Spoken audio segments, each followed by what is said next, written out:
Welcome to the weekly sermon at Church of the Resurrection. We're glad that you're here. Resurrection is a place where kids, students, and adults find a safe, authentic, and welcoming community where everyone belongs. If you don't have a church family, we'd like to invite you to join us for worship online at core.org/live or in person at any of our locations in the Kansas City area. You can learn more about us at core.org. We pray that God will use this message to help you grow in your faith journey and inspire you to make a difference in the world around you. As we continue in worship, I invite you to hear these words of Scripture. Our passage today is from Genesis chapter 50. When Joseph's brothers realized that their father was now dead, they said, "What if Joseph bears a grudge against us and wants to pay us back seriously for all of the terrible things we did to him?" So they approached Joseph and said, "Your father gave orders before he died, telling us, 'This is what you should say to Joseph. Please forgive your brother's sins and misdeeds, for they did terrible things to you. Now please forgive the sins of the servants of your father's God.' Joseph wept when they spoke to him. His brothers wept too, fell down in front of him and said, 'We're here as your slaves.' But Joseph said to them, 'Don't be afraid. Am I God? You planned something bad for me, but God produced something good from it in order to save the lives of many people, just as he's doing today. Now don't be afraid. I will take care of you and your children.'" May God add a blessing to the reading, hearing, and understanding of Scripture.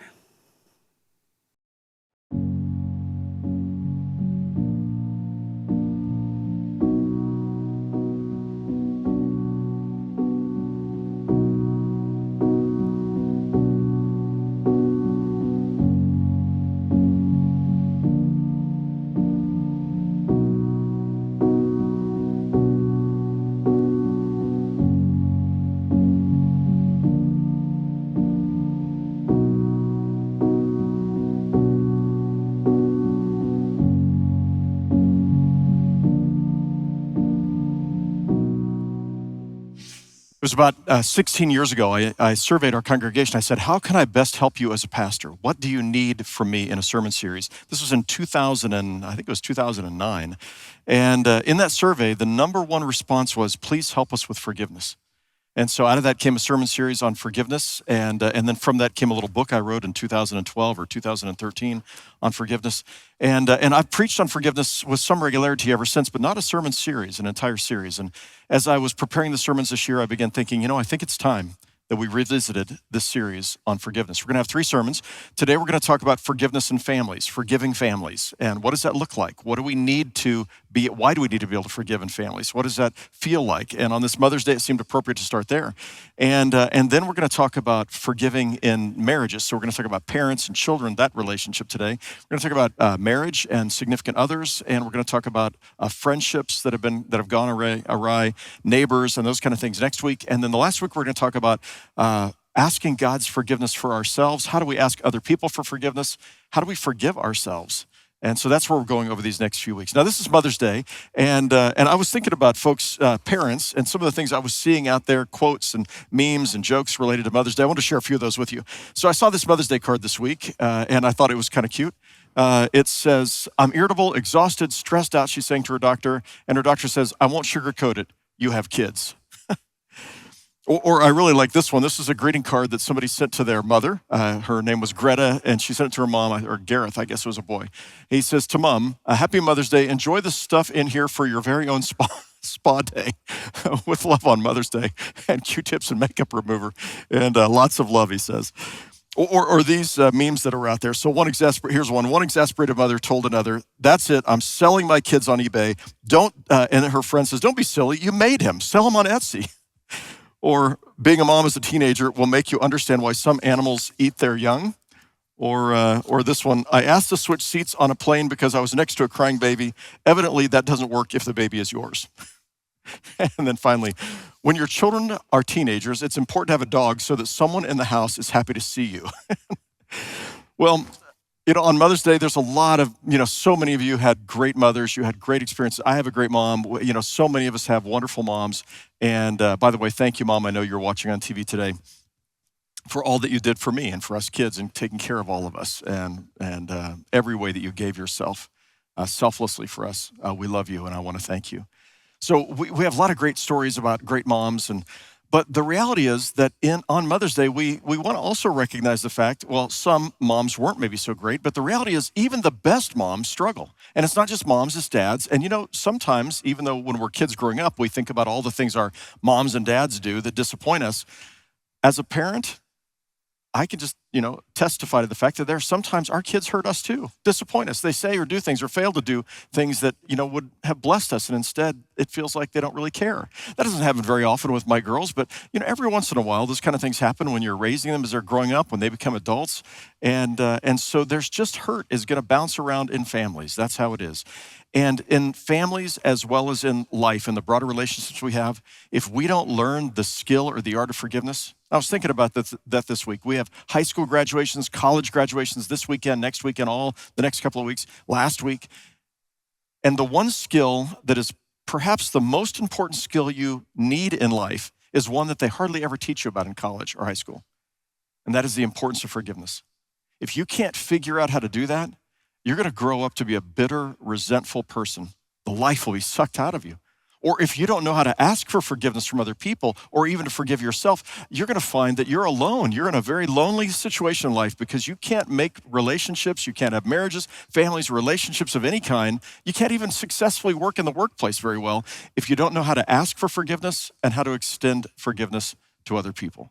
This is a fundamental skill in life. We all need it. And in this 3-part sermon series, it's not exhaustive. There's a whole lot more that could be taught about forgiveness. But we're going to turn to the scriptures. We're going to look to see real life stories about how we ask for, how we receive forgiveness, and some of the questions we have about forgiveness. So I want to begin, however, by recognizing when we're talking about forgiving families, the idea that in families we need forgiveness, and in families there's going to be brokenness and pain, that goes back to the very beginning of the Bible. The very first book of the Bible is Genesis, and in Genesis chapter 11, we first are introduced to a man named Abram, or as he comes to be known, Abraham, and his wife Sarai, or Sarah. And Abraham and Sarah, you may remember, they're not able to have children, and God promises them they're going to have children. And as we look at their story and their children's story and their grandchildren's story and their great-grandchildren's story, what we find is about the most dysfunctional family you could imagine. These folks could have been a TV show. A reality TV show about what not to do in relationships. Now, what's interesting is these are the patriarchs of Israel. Like, this is the founding families of the Jewish faith and of the Christian faith. Abraham, Isaac, Jacob. We mention the men most of the time, but it's really Abraham and Sarah. It's Isaac and Rebekah. It's Jacob and Rachel and Leah, as well as their sort of substitute wives, the maidservants with whom he has children as well, which by itself tells you a sort of interesting dynamic in the story. And then it's Jacob, or his name comes to be known as Israel, his 12 sons. And as we look at these stories, there's just a lot of brokenness there. I'm going to try to summarize it briefly, just to make clear that this is just a reality, even in the families that are known for such remarkable faith. So there's Abraham, who is married to Sarah. They end up in Egypt at one point, and Abraham pretends that Sarah is his sister instead of his wife, so Pharaoh won't kill him, and Sarah is taken into Pharaoh's harem, and then eventually God chastises Pharaoh, and Sarah comes back to Abraham, and you just think, what was that like? And then they're back in the land of Canaan, the promised land, and Abraham and Sarah are going to have a baby, but they can't, and they're getting so old, there's no way they're going to have a baby. At least Sarah believes that. God knows otherwise. And so Sarah says, why don't you sleep with my maidservant? And so you have surrogacy here, and you've got a surrogate mother for a child with Abraham, and Hagar is her name, and she ends up giving birth to Ishmael. And so Abraham has one son, Ishmael, and then surprise, surprise, Sarah ends up becoming pregnant. She has a child named Isaac, and now Sarah is very jealous for Isaac to be the one heir apparent, and wants Ishmael and Hagar to be sent away. And so you find the first divorce right there in the beginning of the Bible. And Hagar and Ishmael are sent away, and you find the first abandonment of a father to a son. So Ishmael is sent away, apparently not to have any contact with his father anymore. And there's grief and there's pain, and God takes care of Hagar and Ishmael. And we don't see Ishmael again until Ishmael comes back when Abraham dies. And Ishmael and Isaac come together to bury their father. Man, I have seen that story lived out in Church of the Resurrection, in funerals that I have done, where family members come back together after being estranged for a long period of time. And then Isaac, he marries Rebekah, and Isaac and Rebekah end up having two sons, twins, Jacob and Esau. Esau was born first, then Jacob. And there's this constant, struggle between Jacob and Esau. And then you find mom and dad each love a different child more. So we find that Rebekah loves Jacob. Rebekah loves Jacob, and Isaac loves Esau. And so now we're playing favorites. And we know how terrible that can be. So you can just imagine the family dynamic and all of this.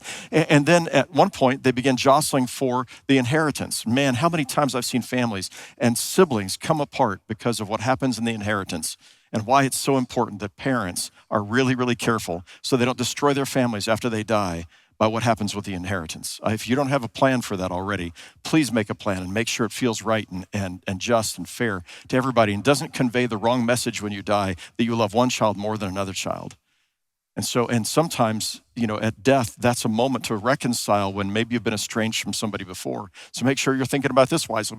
But Isaac and Rebekah didn't do that. And Jacob and Esau, they're all, scheming to see who's going to get the major portion of the inheritance. And Jacob ends up doing it, even though he's the younger child. And that leaves Jacob and Esau estranged for years. After their parents are dead, they're so estranged. And then finally, Jacob tries to make it up to his brother, and make things right. And that's the first time we find something like forgiveness in the Bible, is Jacob and Esau. Now, the word that's usually used for forgiveness isn't used there, but that ends up being what happens, is Jacob tries to make amends. He tries to atone with his brother for his sin of harming him and stealing, or really sneaking away the inheritance, the major portion of it. So after that, we find Jacob, whose name becomes Israel. He has 12 sons. And those 12 sons are a bit of a mess. And he favors one of those sons, his second youngest son. His name is Joseph, and he favors him. And that makes all the other brothers jealous. And so you've got this terrible dynamic going on in this family. And Joseph is a little arrogant and a little full of himself when he's a young kid. And the other brothers decide to kill him. Imagine that, right there in the book of Genesis with the patriarchs, and 10 of the brothers, well, really 9 of the brothers, want to kill him. In the end, they sell him into slavery to the Midianites, who take him to Egypt, and they sell him into slavery in Egypt. And then he ends up in prison for a long period of time. Then ultimately, after being a slave and in prison, God rescues him, and he becomes second in command in Egypt. And you may remember the story and how it ends, where his brothers come to Egypt because there's a famine in the land of Canaan, and they're desperately wanting food. They need food, and they don't at first recognize their brother. And in the end, when they recognize it's their brother, they're afraid terrible things are going to happen for all the things he did to them. And now for the first time, the actual Hebrew word that's usually used for forgive shows up in the scriptures in Genesis chapter 50, where the people, the brothers plead for forgiveness, and Joseph shows them forgiveness after a lifetime of pain. My point is simply this, that it's possible to forgive, that in the Bible we find families that are dysfunctional and broken, and it's no surprise then that in our own families there's going to be pain and heartache that sometimes happens. And in the middle of that, forgiveness is possible, even after a lifetime of pain. All right, so as we start with Genesis and these stories, I want to remind you of what the scriptures say, the words that are used in the Bible for forgiveness. So if we want to really define what is forgiveness, I'd start with the Hebrew Bible. And there's a couple of words that are used for forgiveness. One of them is really used, two of them actually are used primarily of seeking forgiveness from God, or the forgiveness that God extends. But one of the words that's used for forgiveness in the Hebrew Bible has to do with the forgiveness we show to each other. And this word is nasa. Nasa, looks like NASA, nasa. And it literally means to lift or to carry or to remove. So it's as though there's this burden of guilt on a person, and either God or other people lift that burden off of them and let it go. They remove it, or they let it go. They carry it for that person. And so that's a powerful sort of picture of what happens in forgiveness, is we're taking away, somebody's taking away our sense of guilt, or we're taking away, or maybe it's not our guilt, maybe it's our sense of resentment and bitterness, and that is being removed. Our bitterness or resentment for the harm that somebody else has done to us, when we forgive, it's like that's being carried away. God is taking it away from us. Or we're taking away the right to harm, or to vengeance, or to hate another person. We're taking that from them. We're forgiving them and removing that. In the New Testament, there's a different word. The Greek word there is aphiemi. And aphiemi means to release or to let go. That's a really powerful word as well. So in forgiveness, we are releasing or we are letting go. So we are having something carried off of us or taken off of us, or we ourselves are choosing to release and to let it go. So I would define forgiveness, maybe a tentative definition. I might change it over the next couple of weeks, but forgiveness is letting go of the inner desire for retribution, or releasing the right to hold something over the head of another. All right, so notice forgiveness is not excusing. This is really important. Forgiveness is not excusing bad behavior or wrong behavior, or evil or terrible things that were done by another person. We are not forgiving it. We are not excusing it. Forgiveness is not excusing. It's not saying it was okay, it didn't hurt, it wasn't wrong, it wasn't painful, there aren't any consequences anymore. And this is important. Forgiveness sometimes still means that there are consequences. So I have forgiven people. I remember years ago, there was somebody who just totally betrayed my trust. Something I told them in confidence and asked them to keep it in confidence. They had shared it with a whole lot of other people. This has been decades ago. But here's the thing, I forgave them. I forgave them almost instantly. I don't even know if they realized that I knew what they had done. But I began to let that go. I don't hold on to grudges very often. And so, or I try not to ever. I forgave them, but I never told them anything, confidential ever again. That was a consequence of betraying my confidence. It actually took years, but eventually I came to trust them again, and they came to know what they'd done wrong and promised they'd never do it again. And so, but for years, I wouldn't trust something, secret or something that was like confidential or personal with that person. That's simply how it works when there are consequences to actions. I read a story this last week of a priest. One of our members, one of you forwarded it to me, of a priest, and I think this was in Ireland. And there was a young man who had an 8-inch knife, and the priest, came up to him. I need some help. The priest rolled down his window. What do you need? And he starts stabbing the priest. It wasn't because he was a priest. He just happened to be the first person there, and this person was disturbed and began stabbing this. It was a teenager, and began stabbing this priest. He survived. He began to drive off, and there were people who came and stopped this young man from doing this. Anyway, they're in court, and as they're in court, the priest, and he's going to have scars on his arms forever, and he's in court. And he says, first of all, I want to say to this young man that I have forgiven you. I don't hold any anger or hate towards you, but I want to see you healed. I want to see you better. I don't want your life to be, I don't want this ever to happen again to somebody else. And he turned to the judge and he said, I'm going to ask for leniency for him, but I'm also going to ask that you think about what is it going to take to help this young man to have a better future, a different future, to learn from what happened here. And so before the priest left, the judge sentenced the young man to some time in prison. But before he left, the priest and the young man ended up embracing in a hug. And so it wasn't that he hadn't forgiven and let go, but there were still natural consequences that came that were aimed at helping this young man never to do this thing again, to learn from what he had done. All right, so we forgive, but forgiveness is not the same as dismissing. It's not the same as saying it's okay. It's even not the same as forgetting. So you say forgive and forget, but I don't know that it's always possible to forget. I've forgotten a lot of things that people had said or done wrong towards me, and I'm hoping that people have forgotten the things that I had said or done wrong towards them somewhere along the way. But there are some things you don't forget, but you choose to let go of it. You choose to release it. All right, so that leads me to thinking about a metaphor for forgiveness that I found really helpful 15 years ago, and I think a lot of people in our congregation did. And over the years, maybe once or twice since then, I've used this same metaphor as a way of expressing forgiveness. So, and really it starts with the kinds of things that we're holding on to that are hurts or wounds that we experience. So in this, I used and I don't know if I made up this on my own or if somebody else shared this with me, but however it happened, it ended up being something powerful for me as well. So I thought about a backpack, and we carry backpacks on our back, but I thought about, well, what happens if you carry it on your chest, right? And so if this is a metaphor, this backpack is a metaphor for my heart or my mind, then every time somebody's wronged me, if I choose to hold on to it, not forgive, I end up putting this in my backpack, in my heart. And I carried it around with me. And I thought about the different categories of wrongs that people do. So these are small little rocks or pebbles almost that you can see here. And this is the kind of stuff that happens on a daily basis. Well, maybe not daily, but often.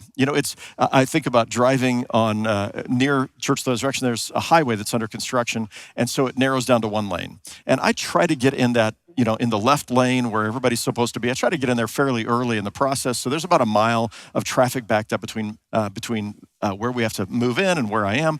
But there's always people, and they just zoom past you. Right, and they go right up there to the front, and they cut in, and I think of that as kind of like one of those little rocks, right? I can be really undone about it. I can be ticked off. I don't flip people the bird, but maybe if I was inclined to do that, flip them the bird, I can honk my horn. I could drive, pull my car over into the middle lane over there so they can't get by. There's a lot of things I could do, and I could get really upset about it and be just totally ticked off, or I can go, that guy must be in a hurry, right? So But we can hold on to those things. They might be little slights. It might be just the tone of voice that LaVon takes in the morning when I ask a question, or that I take towards her when I ask her a question, or some moment when we're both exhausted and we're really tired and we say something insensitive to the other. And those kind of rocks happen, I'd say, in my life, at least one or two a day, and sometimes there's a whole handful. So I want you to think about that. And you either are going to choose to let those go and say, that just wasn't that big of a deal. I'm not going to worry about that. You might hold on to it for a few minutes, or you say, you know what? I'm not letting go of any of those things. I'm just going to keep tossing them into my heart. I'm going to be irritated, upset. I'm going to remember the fact that you did that, you said that, and I'm going to hold that in my heart. I'm going to hold on to that for a long time. All right, you put enough scoops of little tiny pebbles in that backpack, and it gets pretty heavy. Actually, if you fill it up with pebbles, it's going to be heavier than if it's filled up with bigger rocks because there's less oxygen, less air in there. It's just filled with all of these small little things that end up consuming you. And you remember, of course, the title of a book, and I don't know who first came up with the idea, but don't sweat the small stuff, and it's all small stuff. Well, it's not all small stuff, but there's an awful lot of small stuff, and we hold on to that as opposed to releasing it, letting it go, or letting God or grace carry it off of us. Right? So I want to ask you this question. Which kind of person are you? Do you tend to let those things go very easily, or do you hold on to them for a long period of time? That during this 3-week series of sermons, I'm going to be trying to give you some tips as to how you can begin to let go of those things more freely. Whether you're really good at it or not so good at it, there's some things we can learn and practice that will help us. We'll talk about a few of those in just a moment. All right, so then I think about medium-sized stones, and that's what we have over here. Is in the second bin. We got some medium-sized stones, and a lot bigger than those other ones, and they're still not terribly heavy by themselves, but these things happen with some regularity in our lives, not daily, perhaps maybe weekly or monthly, but it's when somebody says something that really hurts. You get a nasty email, and it's just it questions your integrity, or it questions your who you are as a human being, or something that somebody does that's completely unfair and unjust to you. I mean, we're not talking about major things, but we're talking about the kind of things that will routinely happen in life. And sometimes the people think they're justified, and sometimes they don't even know that they did it. I think about when I'd gotten a new car. This has been, 13 years ago. I got my Mustang. And I'd pulled it into the parking lot at Lowe's, one of the department stores for home goods and construction materials. And I pulled in there. When I came back out, somebody had pulled up next. I still had the paper license plate on the back. And I walked up to my car, and somebody had opened their car door and put a big old ding in my brand new car. Now, that was like, for me, that was like 3 or 4 or 5 of these rocks. Now, of course, I had no record of who it was. There's no way I was going to go chasing people down. But man, I was just really ticked off for that day. But, these kind of things will happen in our lives. And people will, again, say or do things that are more hurtful. And we can decide, I can't let this go quite as easily as I can these little guys. But at some point, I either let it go, or I'm going to hold on to it. I'm just going to hold on to it and be irritated and mad about it. And often, it was easier with the guy who, I don't know who he was, who left a big door ding in my brand new car. It's harder sometimes when it's the people that we love and we feel disappointed in them. They laughed at us. They made fun of us. They betrayed a confidence that was bigger than just a tiny little thing. You have examples of this in your own life. Right, and so we've got these things, and the thing is, if we don't learn how to let them go, we're going to end up with, let's see, I think this is maybe a month's worth of rocks so far. We'll put a few more in here. All right, so those are the kind of medium-sized rocks, and these are things that happen in all of our lives. Now, it struck me a few years ago, this idea, at least 3 basic tips to help us be able to deal with those kind of rocks. Captured in a acronym, RAP. So RAP, it starts with remember your own shortcomings. So remembering your own shortcomings, that helps me. See, there are times when I'm running late to the airport, and it hasn't happened very often, but it has happened probably 3 or 4 times where I have zoomed up and cut in front of all the other cars because I was in a hurry. And when I remember that, when some other car goes by, I go, oh, yeah, I did that one time too. Or when LaVon, says something in a sort of tone of voice, and I'm like, why are you so mad at me? And I go, oh man, I do that all the time. Not all the time, but I do it some of the time. And when I can remember that I do it, then it helps. I, one time, was in the parking lot here at Church of the Resurrection, and my car door, it was really windy, and my car door flew wide open. My Mustang flew wide open and hit the car door of another car. Now, I was able to tell the person, hey, I'm so sorry this happened. But you know what? It helped me remember sometimes these things happen. Sometimes people may not notice. Anyway, when I think about those, when I remember my own shortcomings, it helps me to be able to have grace towards someone else's. The second in that list is assume the best of the other person. So assuming the best, often what we do is we assume the worst of that person who's zooming up there and cutting in front of us, or we assume the worst of the person who dinged our door. Maybe they didn't see it. Maybe they didn't notice it. And so to assume the best means I'm assuming that Lavon's really tired, or that she's assuming I'm really tired when we're a little grumpy with each other. Right? So what does it look like to assume the best of the other person? And then the other is to pray. So remember your shortcomings, assume the best, and pray for the other person. This is what Jesus told us to do in really serious matters. He says, when there's somebody who has hurt you, when somebody has wronged you, pray for those who have persecuted you. No, we're not talking about persecution here. We're just talking about garden variety kinds of wrongs, that happened to us, but praying for them. And I remember being on an airplane a number of years ago, and there was a flight attendant who was coming down the aisle, and she was really in a bad mood. And when I walked on the plane, she was kind of bossy to me when I was putting my suitcase. I'm like, hey, I'm going to get there. Get your seatbelts, buckled. Oh, don't worry. I'm going to get there. But it was clear that she was just not in a very good spirit. And when she was walking in the aisle, she was treating people that way. And so people responded to her in the way that she had been responding to. And so then I'm sitting here. I was actually working on these sermons. This has been 16 years ago. I was working on these sermons. And I began thinking, okay, what should I do here? And I thought, well, I'm going to assume that maybe she's sick. Maybe she's not feeling very well. Maybe she was hurt by somebody on the previous flight. Maybe somebody was mean to her. Maybe she didn't get enough sleep. And then I want to pray for her. And I want to remember that I have been grumpy and not kind sometimes. I never want to be that way, but sometimes I have been. And then I began to pray for her. Lord, I pray you would bless this flight attendant. And then please help me to be a blessing to her. And when she came, she got to my seat and I said, she asked, what do you want to drink? And I'm like, I just want to say something first. Thank you for being on this flight. I really appreciate the fact that you're taking care of us. And I know this is a hard job and it's probably thankless, but I want to thank you for doing this.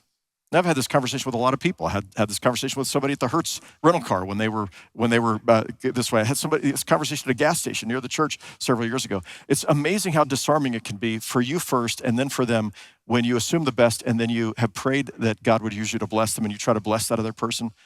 And what I find is I can't stay angry with somebody I'm trying to bless. And so somehow all of these things play some role in making things, easier to forgive. All right, I want to mention that there are some bigger rocks out there.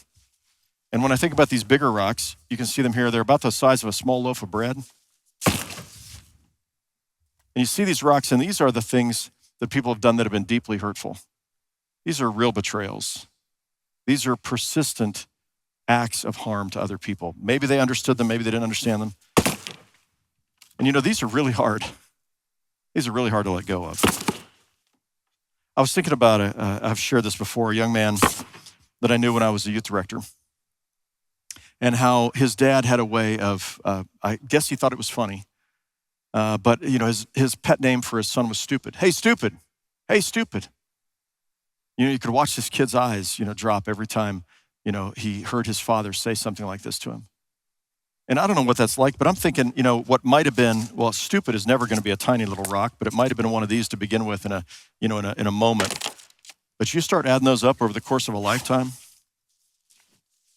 and you end up with a lot of pain you carry with you. And in his case,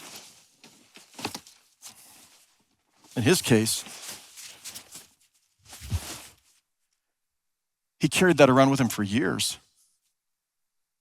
Right? And maybe you've had that kind of pain with somebody. Some persistent harm or hurt that they've done to you, something that they've said to you, some way that they treated you, some betrayal of you, and you've carried it around with you. And I can just tell you, with all the weight of these rocks right here, I'm having a hard time breathing. I feel it. It's pulling on me. And it's really hard even to stand here and preach with this many pounds of rocks on my chest. I'm going to take it off for a minute. So those are some of the categories of rocks that we carry around with us. And when I think about wrap, that works pretty well for the small and the medium-sized rocks. For the larger rocks, there's one other thing that might be helpful. Well, there's a lot of other things that might be helpful. Therapy could be helpful, right? And I think about, but one of the things I think about is therapy would be helpful, but seeking to understand the other person. A lot of folks. So I've solicited people sending me notes about their work through forgiveness in the past and in the present. And this seeking to understand becomes the last piece of RAP. So it's RAPS in this case. And seeking to understand, I remember a family, and I was helping them as they were preparing the funeral. This has been years ago for their father. And they were talking about their experiences of their dad. And he was in some ways a remarkable man. And in some ways he was pretty, he often acted in ways that were hurtful. He had a real anger, a real temper and anger. And anyway, as we were talking, they said, one of the things that's helped us is to understand what happened to our dad when he was a kid. And they had learned from one of their aunts, I think, or uncles, that their dad, when he was little, was locked in a closet for hours on end by his parents. And he'd sit there in the dark just crying till he cried himself quiet. And when they finally understood this about their dad, what had happened to him when he was a little boy, and they realized that, as he grew up, he never did that to them. He didn't know how to be the kind of dad that they wished they'd had. He flew off the handle sometimes. He said things and he got really angry. But they thought, that little boy, that when they could see the little boy in the closet in the dark, they found it became easier for them to release or let go of the hurt and the pain that they'd carried with them all that time. All right, I want to begin to wrap this up. I received an email from one of our folks this week. I don't remember if she attends Resurrection or if she lives outside of Resurrection, outside of Kansas City. I think she lives around here. But she was describing her experience with her dad. And she talked about how, as she was growing up, her dad, he was an alcoholic, and he was angry, and he got violent, and how many times he'd hit her. Now, there were times she'd be laying in bed, and he'd come and punch her in the face, and just horrible pain that happened in her life. She couldn't call him by his first name. She couldn't call him dad. She called him by his first name as she was growing up, and always afraid. And at one point, threatening to kill her, take a gun and kill her. He threatened to do at one point. And as she was describing this to me, we went back and forth in a couple of emails. She said, it was 20 years after she moved away from home before she finally forgave her dad. And by this time, he was dead. 20 years after she'd moved away from home. She was 38 years old. So 20 years after he'd moved away, she was 18 when she left. She finally forgave him. And of course, there's a lot to this story. I'm not going to share with you all of this, but as she was describing it and her experience, I began thinking of, certain really huge rocks, like this one right here. And for her, it was 20 years of working on this. Or it wasn't, well, here Pastor Adam preached a sermon and all of a sudden I've forgiven everybody. I hope that happens with many of you today. I hope today at the end of this message, you say there are people I need to let go. I need to forgive. I need to let it go. I hope and pray that happens within your family. And next week within, in your marriages or your romantic relationships and in other relationships you have, friendships or others, people in the workplace. But today I want to acknowledge the fact that there are some things, it just takes time. And again, that time might include meeting with a counselor or a therapist. I heard from a number of people this week who described, how their counselors or their therapists helped them to find empathy, helped them to learn to let it go, because they realized that the bitterness was hurting them. But it's awful hard to let go of some things that are really, large, a lifetime of pain. And I was thinking about this, and on this, on pieces of stone, slabs of stone like this, part of what you do by wrapping or rapsing and by remembering and asking for God's help with it is you just chisel away at it. Just a little bit at a time, which is what happened for this woman. She chiseled away at it a little bit at a time. It wasn't something that could be let go of in a day. It wasn't even possible for her to let go of it while her dad was alive. And I don't know that her dad I don't think he ever spoke to her. I don't think he ever asked for forgiveness. And here's one other piece about forgiveness is it's so much easier if we ask for forgiveness, if we've harmed somebody and we can actually say, I'm so sorry. And there's some people who never can quite find it in them to be able to ask for forgiveness. There are some people who never really understand. There's some people who are so narcissistic or so, inwardly focused that they will never do that. Forgiveness isn't something that is dependent upon, though it's helped by somebody else asking for forgiveness, seeking to make atonement or amends, repenting of their sin. That helps so much. We're going to talk about that more in the coming weeks. But there are times we have to just chisel away at it for our sake to be able to let it go. And that's what she said happened. So she described what eventually took place. She said, forgiveness took me a long time to understand. It took me an even longer time to understand that forgiving my dad was a blessing. It helped me release all the hatred, hurt, suffering, etc., that I'd experienced over and over and over again for many, many years. And as she was describing this, she talked about how, her hope was that it really was true that the worst thing was never the last thing, and that she could feel how God was going to take this pain in her life and it was redeeming. He was lifting off this burden of bitterness and resentment, and he was redeeming this. And how, in the end, she said, I came to hope that one day I would see my dad in heaven and we would be reconciled, and I could call him not by his first name, but I could actually call him Dad. But for the first time in her life, 20 years after she left home, she finally let it go. She released it and allowed forgiveness to fill her heart. That takes me back to Joseph. Oh, by the way, this takes me back to Joseph. So Joseph he's been sold into slavery by his brothers who were jealous of him. They lied to their father and said he died. He was eaten by an animal. The Midianites, slave traders, sell him to an Egyptian. The Egyptian ultimately ends up being thrown in prison for a crime he didn't commit. And he could have become bitter and angry at all of those people, Potiphar and his brothers and the whole thing. But instead, it appears as though Joseph daily, while he's in prison, is saying, God, take this. Please lift this from me, right? That's forgiveness in the Hebrew Bible, is to lift something off or to carry it off. Please take this off from me, this bitterness and this pain, and take this pain and use it somehow to make me the person you want me to be. I picture this, and what he says in the end, when the brothers show up and they're now realizing that it's their brother they sold into slavery, that they're standing before begging for food, and they're afraid that he's going to kill them. He has every right to. And Joseph says this, you planned something bad for me, but God produced something good from it in order to save the lives of many people, just as he's doing today. Now, don't be afraid. I'll take care of you and your children, a lifetime of harm and pain. But he chooses to show forgiveness and grace. This is a work that God did in him to be able to help him to let go. One person wrote me several years ago and said, you can choose to harm everyone because you were hurt, or you can choose to harm no one because you were hurt. Either way, it's a choice. It's so easy to fall into the trap of victimhood and choose the former, but thankfully, God gives us a divine capacity for love and forgiveness. And when we use that gift, it fills our lives with so much joy that it is impossible to be resentful to those who do not have the same joy in their lives. Which leads me back to this big sack of stones. Now, I can choose to carry this around with me forever. Every tiny little slight, every medium-sized rock, the big rocks, and the ones that I'm have to tow along behind me. Or I can choose to say with Joseph, God, take this and do something good with it. I was with a family just recently. They were talking about, their conditional love of their father. And one of them said, but what's happened in our lives? Dad was really great in some ways and he failed in some other ways. But here's the thing, is we all are the people that we are today, the people we like being today because of our experience and what happened in our lives. And so what felt like harm to us, God used for something good. And that helped them to be able to let go. I want to ask you today, how long are you going to hold on to the rocks? How long are you going to carry this in your chest? I'm going to ask you that question each week. We're going to talk about this the next 2 Sundays.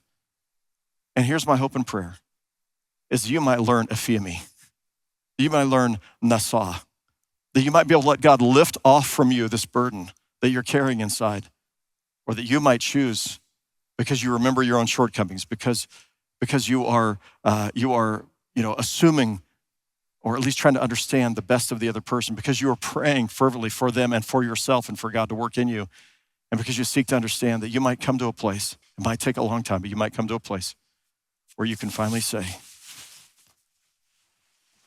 I am going to let it go.